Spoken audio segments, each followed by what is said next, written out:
Hello and welcome to this quick tutorial. Today I would like to show you how I apply patina on all my copper jewellery pieces. I do it for two main reasons. First, aesthetic preference. I find the dark brown antique look much more appealing than the orange typical of the bare copper. And second, because if left bare, the copper will eventually tarnish anyway, but in ugly patches. For this process we will need a plastic container that you will never use for storing food, liver of sulphur gel.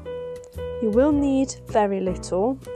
I bought this jar 5 years ago, used it regularly, and it's still half full.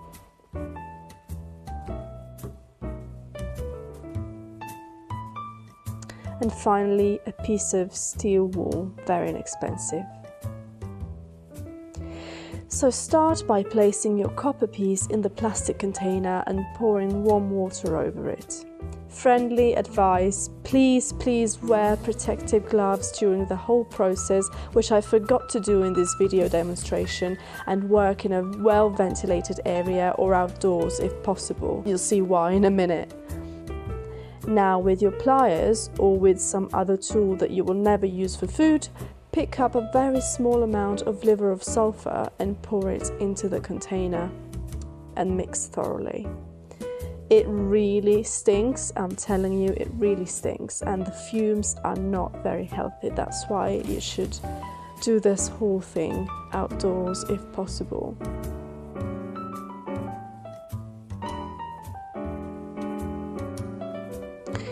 As you can see, the copper has become basically black in just seconds.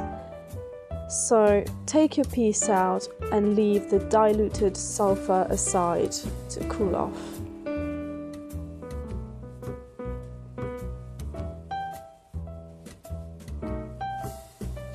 Now it's time to polish your piece. You can either use running water and soap, or even just a bit of soapy water in a bucket. It doesn't have to be warm. Gently rub the copper with your piece of steel wool. This will immediately show beautiful highlights on the metal, creating lovely contrast with the darker areas that the wool can't reach.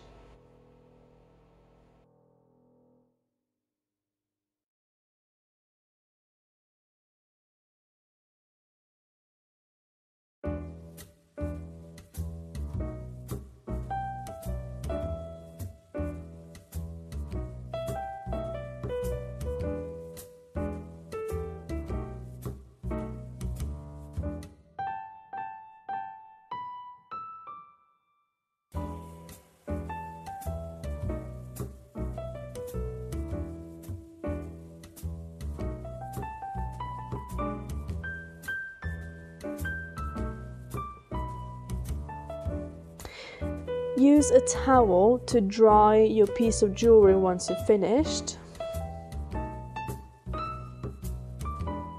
And there you go. Now the weaving work looks even better because it's more visible. As for the diluted liver of sulphur, I've done a bit of research, and apparently it is safe to pour down the drain or directly in your garden once it has cooled off. If you want to play even safer, you can neutralize it by mixing it with baking soda before disposing of it. Thank you so much for watching. As always, I hope you found this video useful. Don't forget to hit the like button and subscribe so you don't miss out on my next videos. Lots of love and happy wrapping.